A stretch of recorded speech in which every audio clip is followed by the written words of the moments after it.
Kemudian kalau kita berbicara terkait dengan rate sendiri, interest rate sendiri begitu dari LPS juga sudah baru saja menaikkan begitu ya Pak ya 25 basis point untuk simpanan rupiah dan juga falas baik di Bank Umum dan juga BPR begitu. Nah, sebetulnya pertimbangan di balik kebijakan ini Pak untuk kenaikan 25 basis point ini seperti apa?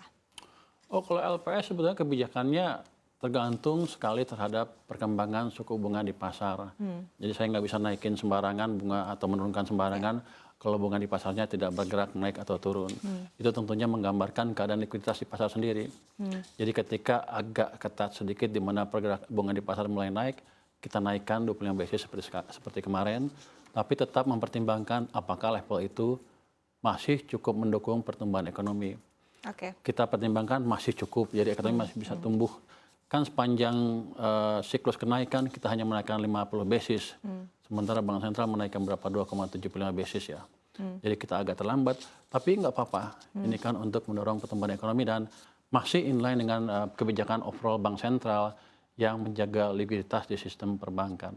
Oke, agak terlambat tapi apakah ada potensi akan outlook-nya akan ada kenaikan lagi nih Pak di sepanjang tahun 2023? Kalau saya lihat sih saya nggak akan naikin lagi. Oke, baik. Karena globalnya nggak naik lagi, jadi pressure untuk kita menaikkan bunga itu semakin kecil. Artinya apa? Kita bisa jaga suku bunga deposito di level yang rendah. Akibatnya cost of capital perbankan juga nggak naik, jadi mereka nggak punya alasan untuk menaikkan suku bunga pinjaman.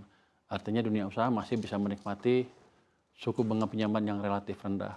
Artinya secara keseluruhan kebijakannya masih pro growth.